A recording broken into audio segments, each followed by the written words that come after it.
There was no other thing that I wanted to do. I really, really very strongly felt from the age of like 5 or 6 that I want to be in films, I want to be an actor. I'm not even considering anything different.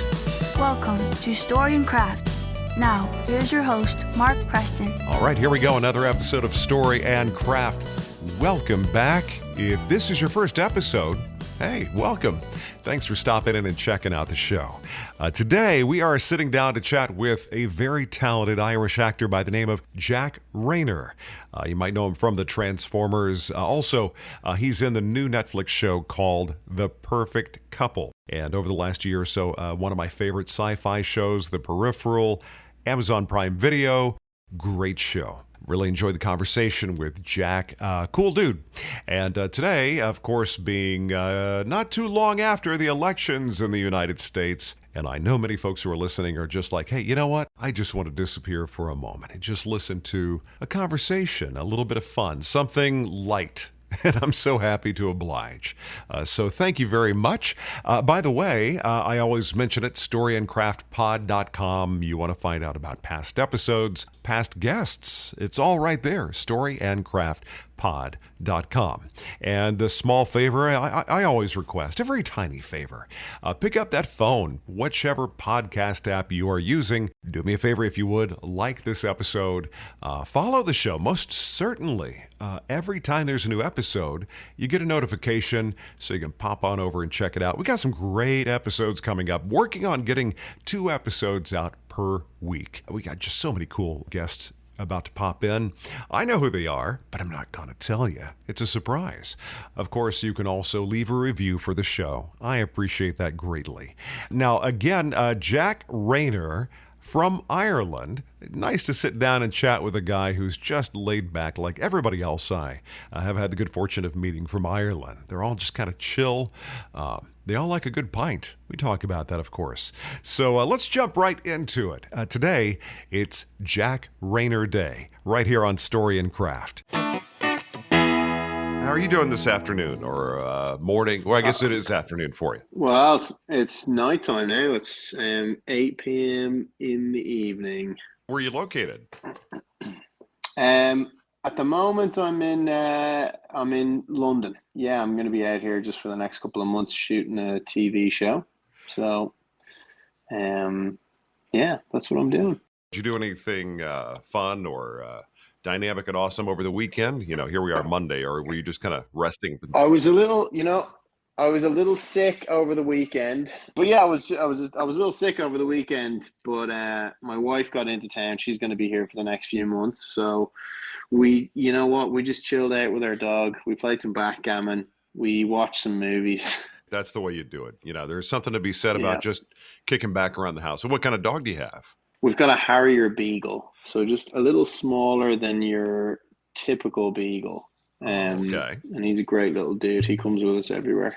So yeah, good. I have we've had golden retrievers for years and years. And we lost our last one, left us a little over a year ago. And then we got a 6-month-old here a few months. Well, he's now 6 months old. So it's like, I feel like I have a toddler. It's so funny. I forgot about this, as they say, the Velociraptor era of the golden retriever, you know, so. Absolutely. Well, very good. So you're shooting a TV show right now or a film over there? Yeah, I'm doing season 2 of Citadel on Amazon. Okay. And yeah, so I did a movie with Joe Russo a few years ago, Joe and Anthony, film called Cherry, and I got on great with those guys. And Joe and I kept in touch through the pandemic a little bit, and yeah, we just kind of remained friends. And you know, he was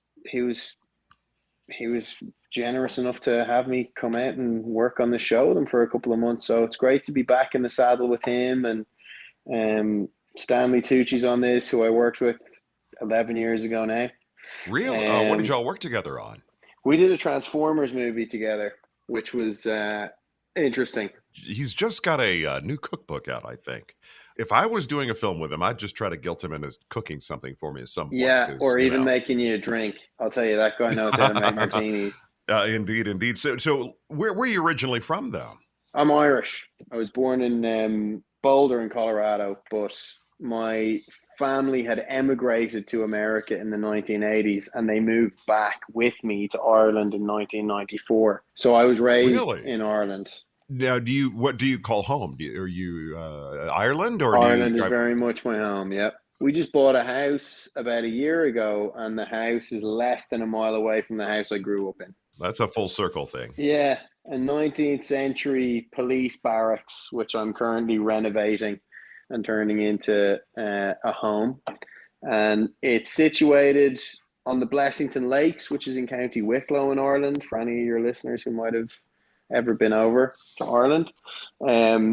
And it's really beautiful. It just sits looking out across the lake at the kind of estate houses in the area. So the barracks was built in 1859 as a Royal Irish Constabulary checkpoint and outpost where they would be able to kind of look out and just make sure that those houses were just taken care of, basically. And yeah, so it's a nice place. So how did you get this place? Was it just something you saw, it was available, and you already knew kind of the story, or? It's a house. You know what? Yeah, I knew the story. I mean, from the time I moved back to Ireland when I was 2.5 years of age, 3 years of age, like I used to walk up that little lane. It's a bohereen is what it's called, the small road. That's the Irish word for a small road. And so I used to walk up that road with my grandfather when I was a child, and I would always see that house and loved it from the time I was really, really small. Never thought that I would eventually own it one day, but as luck would have it, the opportunity arose and I was in a position to seize it. So It's kind of a full circle thing for you there, kind of coming back home. And yeah. now, did you ever have any time living in the States, or have you always sort of been commuting back and forth between Ireland? Yeah, I've lived on and off in America over the years, 6 months, 7 months in LA here and there, and spent time in New York over the years. Lived in Chicago one time for a couple of months, which was good fun. I've been all over America, really. And yeah, it's been very good to me. So, what did your folks? What kind of profession or vocation? Yeah, nothing that bears any foreshadowing of what I was to do with my own career. So when you chose this path, was it well received by the family, or were they thinking, "Well, what the heck are you doing here?" It wasn't. It was always what I said I was going to do from a very, very, very young age. I was like 4 or 5 years of age when I started to tell people that I wanted to be an actor and I wanted to be in movies. So that discourse was always around the house when I was a child, but it wasn't until I was 17, 18 years of age that I got an agent in Ireland and I started to pick up small independent roles and things. And I wasn't discouraged from doing what I was doing, but I think at a certain point, before I started to book the jobs, I think everybody was a bit concerned that I was not going to have a future. But things moved along quite quickly for me when I started to book jobs. And so there were no arguments about it after that, I suppose you'd say. So you already knew when you were young kind of the direction you wanted to go, but was there ever a feeling, well, that's not going to be a practical approach, so let me have the fallback? Was there another plan career-wise? There was a bit of that, but I wouldn't say my family are particularly practical people anyway. So. Oh, okay. I didn't face too much opposition. So what else was on the radar for you that you were young? You're like, well, actor. Well, what about being a pilot or a fireman or a accountant? I don't know. Was there anything else out there?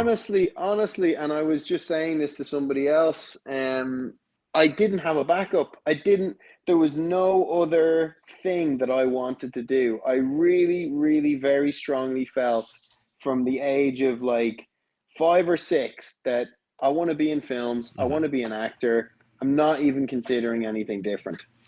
And that's a crazy place to land yourself at such a young age, to be that singularly focused on what you want to do.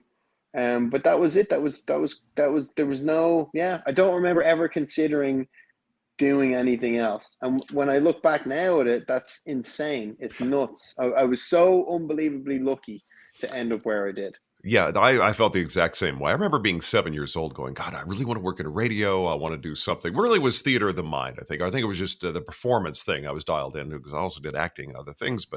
Yeah, But the thing is, when you're young, it's like almost like, where did that thing come from and why is it still holding on? And by the time I'd already worked doing it, but I got to college, like, okay, I got to get serious now. And I was a solid B student, so there wasn't a medical career in my future, you know. So yeah, I'm yeah, sitting yeah, there yeah. thinking nothing else really resonated. So I know that feeling, which is What was the like, radio? What was the radio about for you? initially it was just, music, just regular radio. I started when I was 17, and then I evolved and tried out different formats, news and everything, and ended up at doing a syndicated show where it was, talking to interesting folks. And I had a couple of interesting syndicated gigs. One of them was a weekly thing where I was doing retro, the music of the like 80s and all that kind of stuff. And it was Are kind you of a like, Steely Dan fan? not necessarily. I would see Okay, more. I was more of the hair band era when I was a kid. Bon Jovi and Van Halen and all that stuff. right, right, Um, right. but no, that for me was fun because it was the pure expression of why I wanted to be in radio. Which that Mhm. was the last gig I had, and then I was joking with my kids one day. I was like, "Yeah, y'all are too young to remember." The only thing they remember from me when I worked at ABC was they really liked the lobby because we had a little creek in it Yeah. and the fact the security guard had good coloring books. They don't remember that Daddy was this like radio personality. They could care less. They're not remotely phased by me. But Right. it was something that's the thing I tell my kids: let your heart kind of guide you a little bit. Yeah, Not a title on a business card. I would agree with that. So did you do any kind of formal education as far as the doing because you did travel like in New York where you taking acting classes and whatever there, or did you have I any? never had any formal training, as it were. Um, I did like an improv course in the Gaiety School of Acting when I was 16, and that was helpful. That helped me to kind of shed any sort of like inhibitions, you know? And I guess when I started to book some independent roles in films and stuff in Ireland, I caught the attention of a casting director in Ireland by the name of Maureen Hughes. And Maureen was collaborating with some directors at the time. John Carney, with whom I did Sing Street and this Amazon show Modern Love, and most recently Flora and Son last year. So John was there, Lance Daly, another great Irish director, and Kirsten Sheridan, another great Irish director who cast me in my first film, actually. They had this really interesting initiative where they kind of put together an actor's studio. It was composed of, just like young, interesting people in the greater Dublin area, people who showed an interest and some raw talent in film and television, and particularly in acting, but also in writing as well and in directing. And so we had this actor studio of about 15 or 20 people, and we were based out of Boland's Mill, which was an old historical building where they used to make biscuits. And it was, long since, decommissioned. And so it had become this big, old, freezing cold space where you could kind of just sit as a group and be left to your own devices. And the 15 or 20 of us would sit in there, and we were kind of a self-directed group of people who would bring in different material that we were interested in. Like we would write scenes, we would bring in scenes from films, we would do improv with one another, and we would spend all day doing this, a couple of times a week. And at the end of the day, we would sit and we would watch everything that we had done from, we would record it as we did it, and we would watch it all back. And as a group, we would sit there and kind of constructively critique each other. And from that, I think we kind of all built a sense of our creativity and sort of figured out what our strengths and weaknesses were. And that was kind of the training, really, And a bunch of those people who were in that group Mhm. went on to have really, really strong careers. It's long gone, that it doesn't exist anymore. It was just that one group at that one time, and then it was gone. It was kind of an organic from the ground up thing y'all built. It wasn't something pre-existing. Very much so. Yeah, very much so. It was something we built on our own. And I miss those days because I don't get to spend 3 or 4 days a week just working through scenes with people and focusing on whether or not that feels authentic, that kind of performance, or what can I do to make this better? What can I do to make it different? There's no safe environment for that for me anymore. Now it's like I'm on set. It's, you got to do it, and it's got to be right every time. You never really appreciate the formative years that when you're slugging it out, going, God, trying to get it together. You don't really know. The future is completely unknown, and it's maybe a little stress or whatever. Then you look back on those years going, that was the good time. That was the kind of the raw fun. We had a safety net. Yeah, exactly. It was okay to go in there and just make a absolute tool out of yourself, but you can't do that on a $150 million TV show. You just got to be good. Yeah. It's like being professional, like a professional baseball player. You just got to show up and got to get on base or hit a home run or something. You got it. That's it. When was the first time you kind of crossed over the Atlantic? You landed on an American or US based production. What was that for you? I had done an Irish film called What Richard Did, and the film was selected to screen at the Toronto Film Festival the year it was released. And it was directed by a really great Irish director by the name of Lenny Abramson. I don't know if you're familiar with any of his work, but he's the guy who directed Room, and he also did Normal People and Conversations with Friends. He'd be better known in Ireland for directing some really great, complex social dramas, like Adam and Paul and Garage, both great films. Mm-hmm. And so I had done this film with him called What Richard Did, and we took it to Toronto in 2012. And the film was critically really, really well received, and it did very well at home in Ireland as well. But off the back of that film, I was able to go to Los Angeles with my agent, James Farrell, who was an up-and-coming agent in William Morris Endeavor at the time. I got to LA, and the day I arrived, I had 3 meetings. So I drove across the west side, back to the east side, back to the west side again. And on my 3rd meeting, I was doing an audition for a DreamWorks film, for a small part in a DreamWorks film. So I went down, I met Jeannie McCarthy, the casting director, lovely woman who I'm friends with and have done plenty of projects with since. And so I did this audition tape, and by the time I had come back to my place that I was staying in West Hollywood, my team all called me and they said, "You just booked that job." I was really? like, wow, yeah. So it was literally 24 hours. It was nuts, really, really fast. Well, just to land somewhere and already have meetings, that's kind of the golden ticket right there. Exactly, you're already in the game. Yeah. Yeah, and that was a result of the film being as well received as it was in Toronto, So there was a little bit of traction there to capitalize on when I got into Los Angeles. So I booked that film. I came home for a couple of weeks, maybe 3 weeks. And then I flew to New York to shoot this movie for 3 months. And while I was out there, I began this auditioning process for Transformers. And that was a long process. That took a couple of months. But, the DreamWorks side of it, those guys kind of fostered me through the Transformers thing, basically. And so eventually, just close to Christmas, I got a phone call from Michael Bay, and he was like, "I'm putting you in the movie."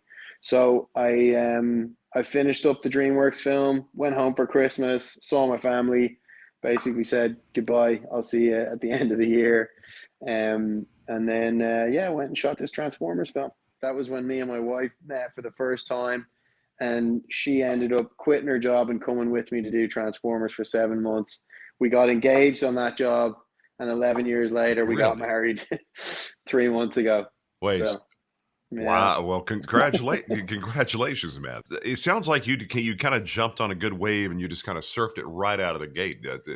Things really worked well nuts. for you. It was a really sharp trajectory. So yeah, it was a crazy time. Hard to keep your perspective in all of that you know. Yeah, I think it probably would for somebody. I mean, especially when you're immediately jumping into something which is like very very recognizable name. Sounds like you're kind of being fostered through, and people were looking forward to what you had to offer. That's always a Right. good feeling. Absolutely. But at the same time, you're in a situation where you've got a jump to make from a 1.5 million euro Irish film to a $150 million franchise, right? And there's no rule book. There's really there's no one to tell you how to cope with that. It's a crazy situation to be in.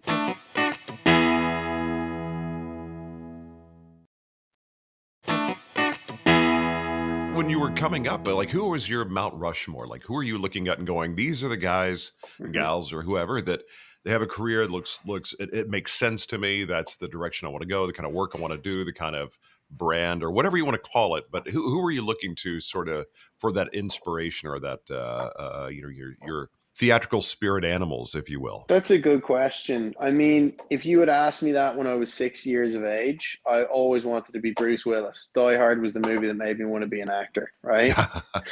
Absolutely, Really? Okay. absolutely. But do you acquiesce to the fact that it is truly a Christmas movie? It is definitely a Christmas movie, and I watch it every Christmas. Okay. I'm a Gen X kid, and we all think that's definitely a Christmas movie. I know. It is, and it's a great one. As I got older and started to watch a lot of movies in my teens and stuff, I would always have cited Cillian Murphy as somebody who was inspiring to me in terms of not only his trajectory, but the very specific choices that he was making. It's so clear how thoughtful he was about everything that he did. And I was hugely, hugely impressed and inspired by that. And, it was lovely to have an opportunity to work with him on a film back in 2015, a really fun movie as well.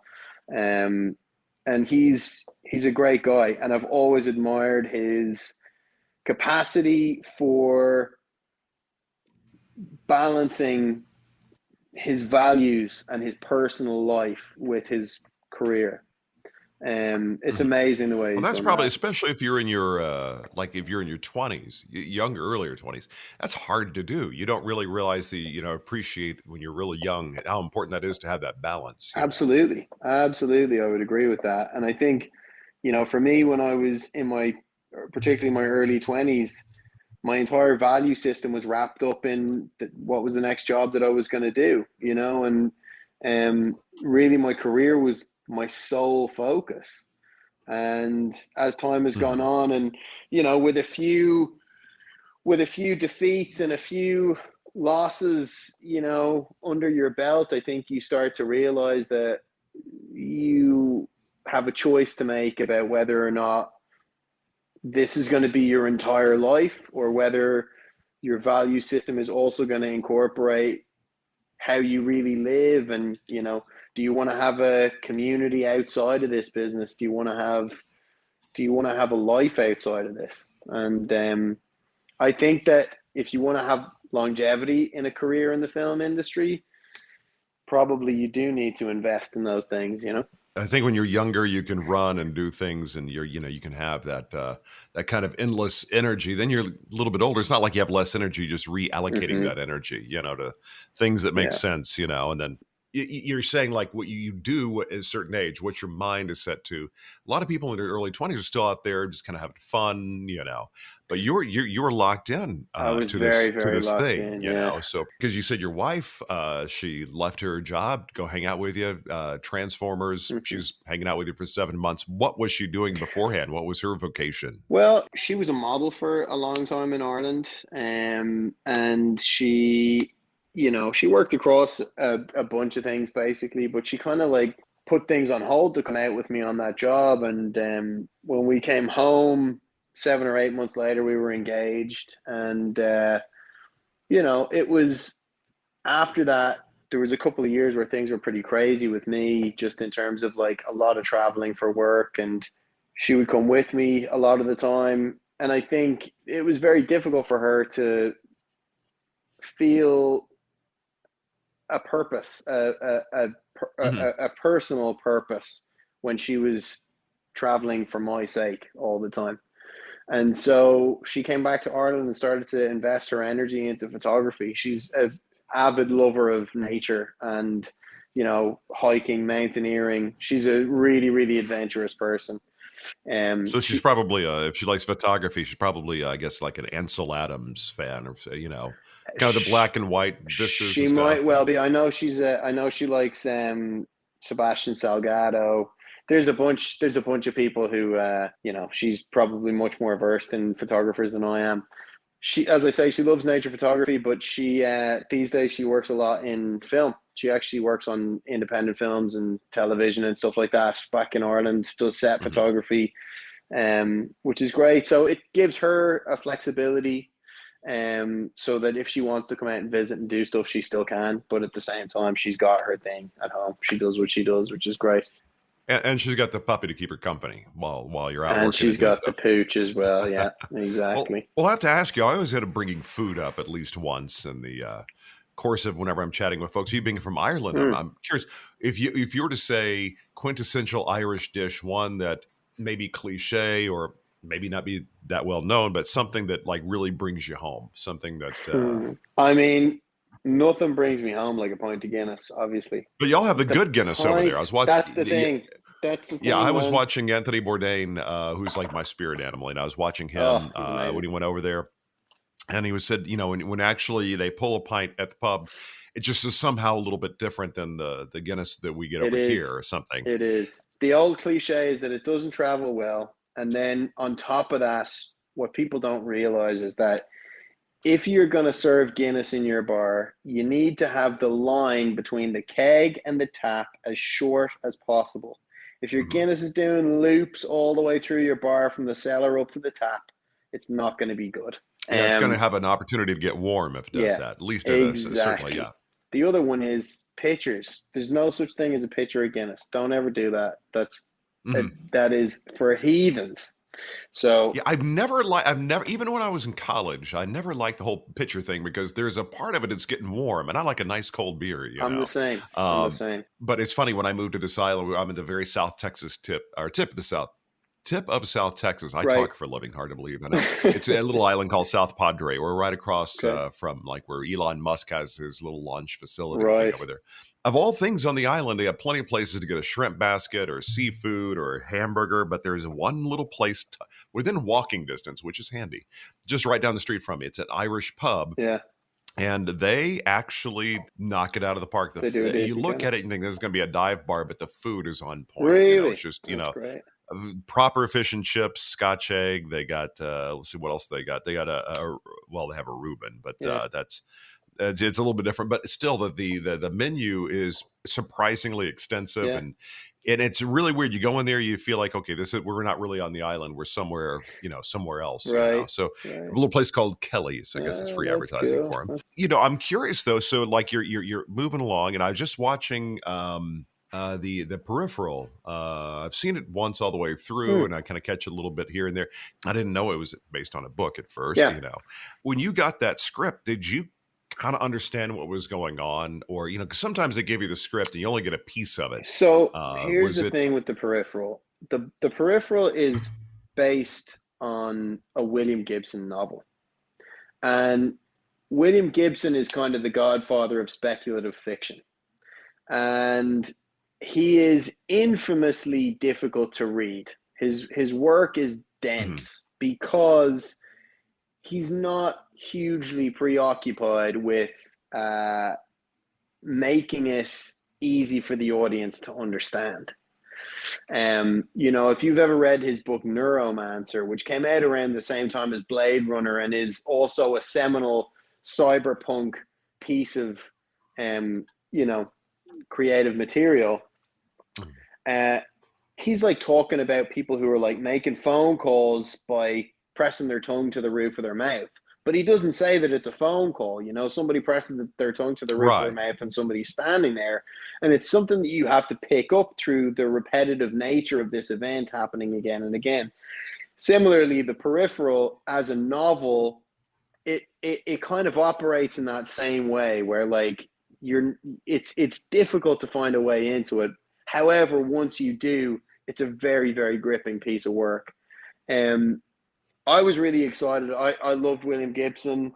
The rest of the team that were on that were an amazing team. The people who did Westworld, Jonah and Lisa Nolan.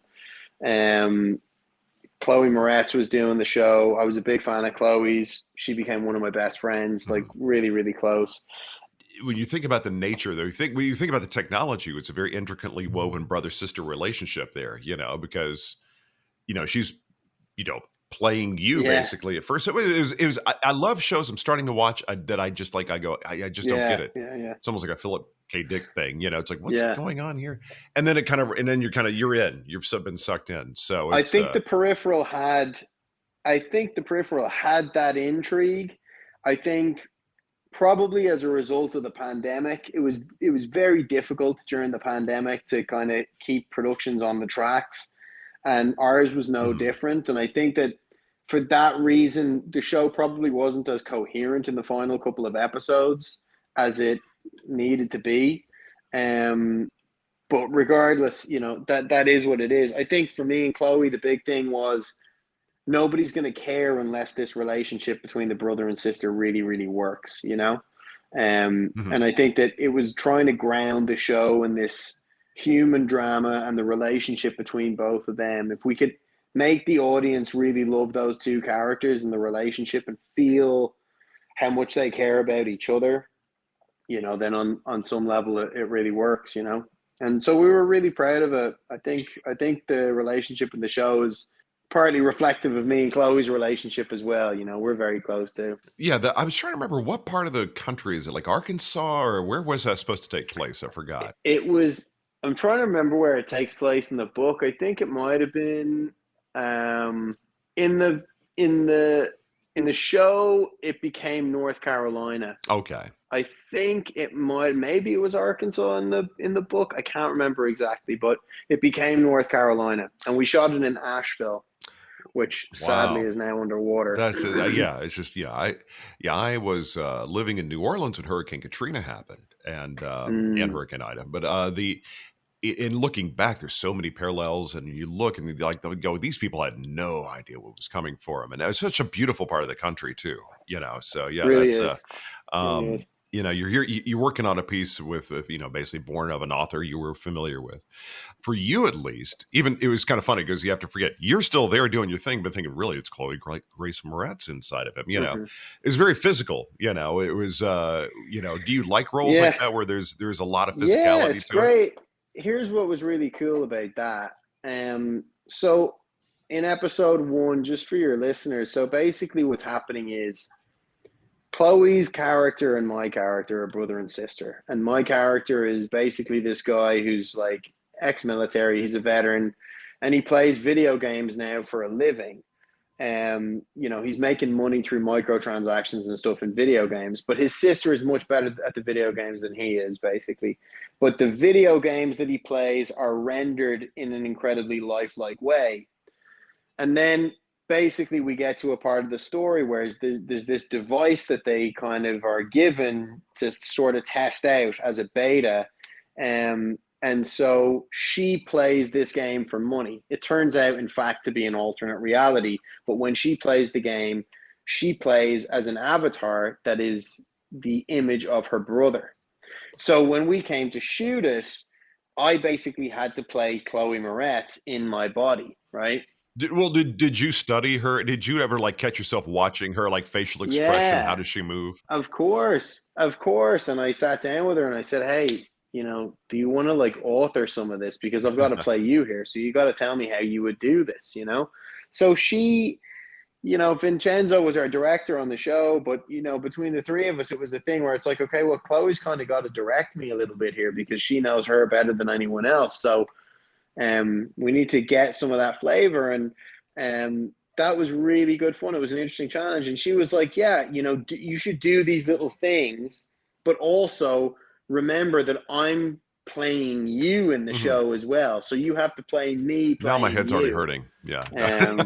Yeah, man, it was nuts. It was nuts, but it was really good fun. And I thought that sequence worked out really well. Yeah, It it was cool, seems like you had to put it together where it sort of made, even though there was the tech to it, there was still a real human story in there, and there was, it's, I don't want to give too much, because there's some people like, oh, I've not watched this show. There's so much stuff out there that they can kind of discover it. The other thing, Mark, is like you have to be able to find the humor in things as well. There's nothing that like will draw an audience in and get them on your side more than humor. Even if it is something like that, even if it's really high concept, speculative fiction stuff or anything, or if it's horror, it doesn't matter. I just think anything that is devoid of humor is a missed opportunity. I'm 100% there. So with we you. tried to, because I don't know about you, but usually when things are gonna, pardon my bluntness, going to shit, sometimes you just gotta laugh at it. Sometimes, I mean, that's our human nature, to some degree. Man. I think. Do you find that, like, the stuff you've worked on, that it's easier for you to be in that kind of a project, or kind of the 180 from that in terms of like the Perfect Couples, like a kind of a big ensemble with a lot of folks who with a lot of notoriety. I was thinking about this the other day. Is it a little bit easier to be at a show like that because everybody's kind of sharing kind of like a balance of what's going on, or is it easier when you're one of the leads at a show? It's different. They're just different. They're different requirements. They demand the exercising of different muscles. And like what was great about The Perfect Couple was that director, Suzanne Bier, one of the best directors working. She really is. She got on the phone with me and she said, look, your role on paper, I know there's not that much for you to do on paper, but I want you to come in and I want you to make this your own. I want you to like do the job, and I want you to come here and make this special. And I'm like, okay. So I came in, I could see, like, this is a perfect instance. I could see that there was a lot of opportunities for humor with this character. And I felt like the scripts were great, but there was a kind of an earnestness that I was worried would not allow the show to flourish. And I felt this show needs humor. It's a dark subject material. It's about a murder, but if it takes itself too seriously, it's not going to work. The show needs to be fun. And plus, I think people need that little bit of, well, they call it comic relief for a reason. If it's just heavy nonstop, it's not as doesn't flow as well. Yeah. Right. So I got out there and, I started pitching ideas to Susanna, and she basically was like, look, I'm happy for you do what you need to do, So she was very protective of me going into that environment, improvising a lot. Really? Like a lot of what I said was not on the page. Well, that's kind of a gift. Like once you really dialed into the character, if you can kind of riff, that's totally. We had one day where like I had shot my scenes for the day, and I was packing up my stuff, getting ready to go home. And she said, Jack, you're not finished. I need you for another scene. And I'm like, okay. So she brings me over. She says, I want to line up this scene with Liev and Nicole and Sam. So it's a scene that it's their scene. It's all their dialogue. I'm not in it at all. And so Liev and Nicole are standing in the middle of the room. They're starting to rehearse. They've got their conversation at the top of the scene. And then Sam comes into the room and he's got his part of the scene. And Susanna is standing 10 feet away watching as they rehearse the lines. She's holding me by the arm and she's looking at me. She's just going, yep, wait. And she gets to a certain point of the scene and she just taps me on the back and goes, now, go in. And it was basically like, go in and make something up. Did they know you were coming? Did they know you were going to be a part of that? Well, they knew I was coming because I was standing there and she was holding my arm and going, I'm going to put him in the scene. But there was no lines. There was no nothing. It's like, get yourself into the scene, do it in a way that makes sense to the story, and then get yourself back out of it before the scene's over, which is nuts. But if you have the opportunity to work that way and you have a director who encourages you so that you're not afraid to fail, that's the best way you can possibly work, you know? Yeah, That's that you're that's listening. always funny. I've only done by comparison such a little bit of stuff on camera, but I had a similar situation once in a mini series where the Mm, director said, "I got this idea. You go over there. They already got a scene they got going on. You can say something like this." And she said, "You don't have to do it verbatim." And it kind of, I'm going, that's just the fun of it. You get to kind of play with other adults. It's like you get to kind of riff and, see what happens. And it's kind of going in the kitchen and just throwing things together. See, you have different ingredients, just that's kind of see how it gels, I guess. that's all this is, man. Acting is it's playing. You know, you're doing the same thing you did when you were 6, 7, 8 years old. It's your imagination. That's it.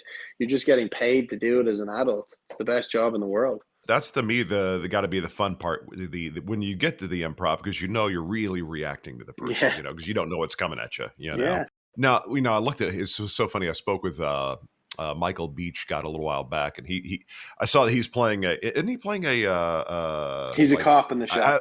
yeah, that's what I thought. Yeah, because he to me he's a quintessential cop. But I haven't gotten more. I've gotten the first episode in, and I haven't had a chance to get that much further. But I know it's like, okay, once I'm in it, I'm in it, Yeah, yeah, yeah, yeah. and I was working on the computer. I was like doing some stuff, and I was like, I got to really put my focus on this because it's, there are bits I'm going to need to remember down the line. You Yeah. just know it, It's a fun Now show. It's a fun show. An easy watch as well. 6 episodes. now as far as like what you've done compared to what you haven't done, is there something on the agenda you're going? That is some kind of a either genre or kind of project or a role or something that you really want to do that you haven't had an opportunity. Is there anything out there that you want to play with? Um, One of my best friends died about 6 or 7 weeks ago, and I'm so before, sorry to hear that. thank you. Yeah, he was the best guy, an amazing musician, just an amazing artist and creative person all around. And yeah, he sadly died from cancer. But he and I were working on a project for. We had a couple of projects that we were trying to put together. We had a few scripts, um, and there was one project that we wanted to make that is it's a comedy. It's a mini series, and it's set in the Midlands of Ireland. It's about the Irish country music scene, which is a The Irish crazy country music phenomenon. scene. Yeah, I'm talking about like Garth Really? Brooks is a huge deal in the Midlands of Ireland. Oh, no kidding. See, you're Massive. talking to a native Texan, Right, so I'm right. like, so that's I had no idea that was a thing. So they had derive inspiration from American country. Very, very So much so. Garth But Brooks. it has a kind of slant on it, and it's a wild culture. Like it's really, really, really nuts. I mean, it's pretty funny to people from the outside, but it's taken very seriously within its own community. And Mhm. so me and my friend Owen and my other best mate Sam, we were developing this show, and I want to do it. I want to finish it. I want to get that made. That's the thing that I want to do. That's it's a kind of a beautiful way to kind of keep him Yeah, around. It's like his imprint on a story. On this project is and to keep him in mind as once well. it Yeah. once now I'm fascinated. Now I got to learn about the Irish country music scene. Is it no? I got a question. Is it big like on the attire and everything else, Uh, or is it just different kinds of like is there a big like lifestyle based Everybody around it? wears if there's a uniform, they all wear like Ben Sherman shirts. They wear brown shoes and bootcut jeans. It's a pretty interesting look. It's a quintessential Irish Midlands rural look. And yeah, I'm honestly, I am fascinated now because, growing up in Texas, country music's always been there, barbecue yeah, joints and all that stuff.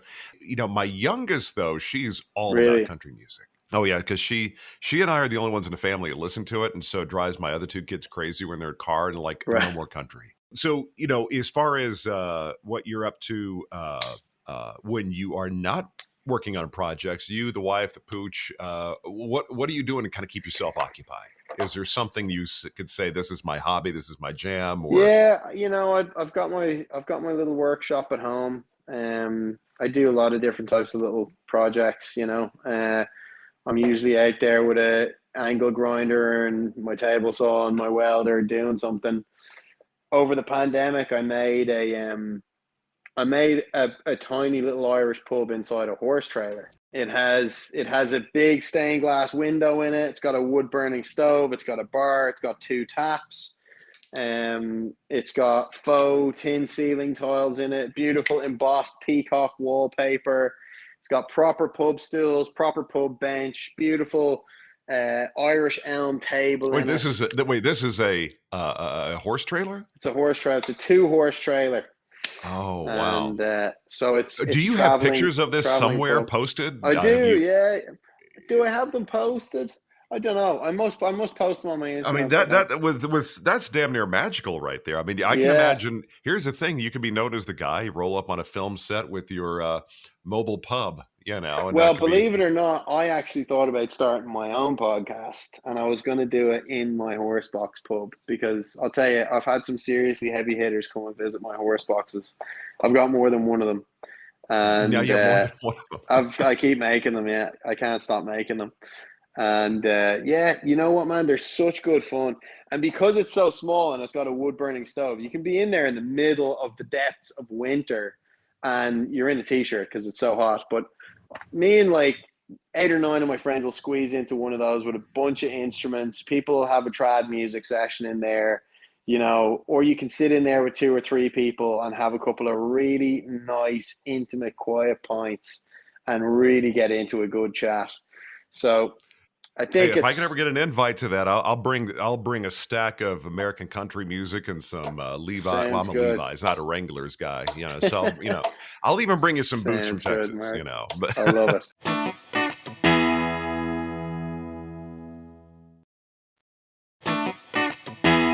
Well, Ted, before we wrap up, I always do run through my last 7. I call my 7 questions, a little extra fun. Okay. We already talked about food, but I want to kind of zone in on, well, for you, what is your favorite comfort food? That one thing that kind of brings you back, having an amazing day, maybe a crap day, but it just kind of soothes the soul.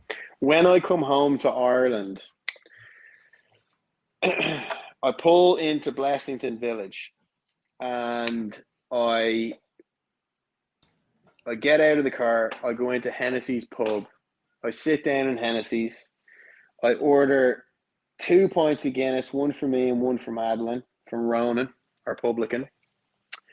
And we sit down to have the pints and I call up McCarry's chip shop in Blessington Village and I get a doner kebab meal and onion rings. That's what I do every time. There's nothing like that. Kebab. The doner kebab in McCarry's, and it's the top McCarry's, it's the small McCarry's beside Super Value in Blessington.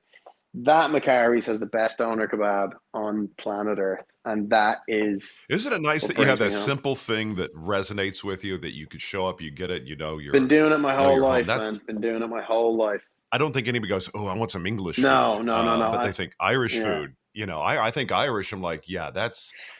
We got some good seafood, you know. Yeah, I haven't even had lunch yet, and that sounds so good. Yeah, absolutely. yeah. It's so funny when I think about that. I'm like, thank God I'm on Lipitor. But there's more. I can do it because I'm on Lipitor. So, but that's wonderful, man. That's because I haven't had lunch today. It sounds amazing. The next question: if you were to sit down 3 people, talk story over coffee for a few hours, living or not, who would those 3 people be you would like to have at the table with you? Let's go. You want to talk story, huh? I want to talk to. Okay, let's. We'll confine us within the film and television industry, will we? So, all right. I'm going David Lynch. That's got to be one. I'm gonna say number 2 is. Wow, this is a pretty tough question, actually, man. Number 2 is going to be Jean-Pierre Melville. I don't know if you have seen or are familiar with any of his films, like Le Cercle Rouge or Le Samurai. That one rings a bell. So those are 2 out of 3 directors. The third guy, I'm going to go with, I think I'm going to go with David Lean today. David Lean did Bridge on the River Kwai. He did an Irish film that was, I think, unfairly maligned because it really does probably the best job of any film of exhibiting the awesome nature of the Irish landscape in the West Coast. And that movie's called Ryan's Daughter. Mm-hmm. Ryan's Ryan's Daughter, Daughter. yeah. Okay. For some reason, that name resonates. That's a hell of a Ryan's movie, Daughter. man. I might be thinking of an Australian TV show. Maybe it is Something's Daughters. I think I'm conflating the two. But no, that's the one thing about the aesthetic of Ireland. You know, the green. It really is something I want to see. You know, it's at some point in place. time. You know, now. For the next question is, who was your celebrity crush when you were a kid? Your first celebrity crush? Saw them on film or TV, or hey, maybe they were in print. Who knows? Somebody you're like, oh my gosh. I always had a thing for Sigourney Weaver. I can definitely see that. You know, she has a kind of sass. She's not putting up with any crap from anybody, but it's still very lovely. She seems cool. I bet she's tough as well. I think without a doubt. Now, next question. If you're going to be not forced, but you got to live on an island, a resort, something really nice. You want to be there for a year, but no streaming, no internet. So you're going to have to bring a DVD, you're going to have to bring a movie, and you're going to have to bring a CD. You're going to have to, bring your music. What would that DVD, what would that CD be to hold you over for that whole year? Something you could listen to and watch over and over. Can it be a box set? Can it be a TV series? Absolutely. It can definitely be a box set. It's going to be Twin Peaks. Really? Yeah. Hence the David Lynch connection there. Right. Gotcha. I'm going to watch Twin Peaks over and over. Yeah, absolutely. No. I honestly, it's one of those shows that kind of slipped by me. I only saw like a couple episodes, and that's kind of, there's some things that, there's so much stuff coming out now that I'm trying to keep up on. There's still like a whole bank of stuff I want to go back and watch. It's well worth it. It's well worth it. Now, musically, what would you bring with you? I'm probably bringing some Steely Dan. I might be bringing very good. I might be bringing some Chet Baker. I might be bringing Paul Desmond for some jazz. You have an eclectic taste, so it's in other words, that's why I always tell people the box set. Somebody's into the Beatles or something. I got a whole thing. It's like a little way to kind of get make sure you're stocked up. Now, the next question: if you were to define for yourself the perfect day, beginning to end, to get up to go to sleep, what are the component parts of a perfect day for you? That's really interesting that you asked that question, because I just read a book, and it was a compilation of letters written by Seneca, the Roman politician, and it was about the nature of dying and death, right? And he wrote that rather than trying to live every day like it's your last, try to live every day like from beginning to end, it's an entire life. And I thought that was a really interesting perspective. I really do like that perspective. I love his quotes. I keep seeing his quotes show up. There's some really powerful ones. And I guess, when I started thinking about that, it kind of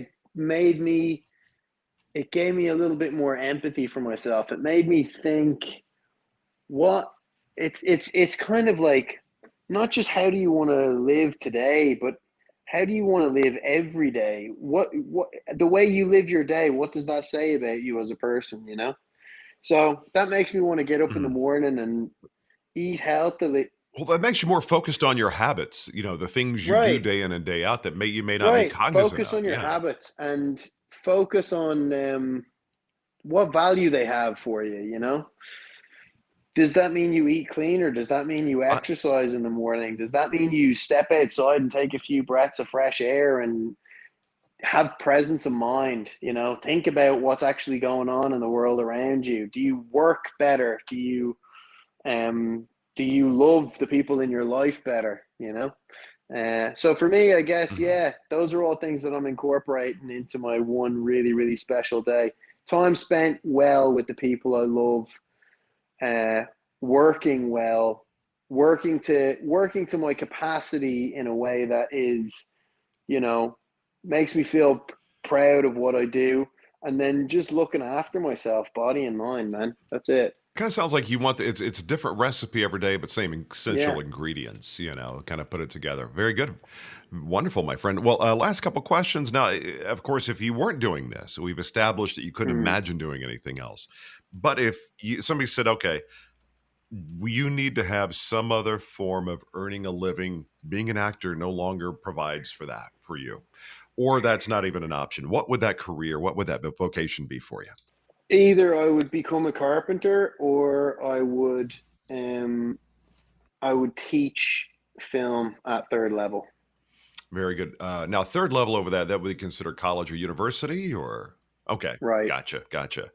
Now, the last question I got: if you were to jump in the DeLorean, you could take you back in time. You got 16-year-old you can hang out with for just a few minutes.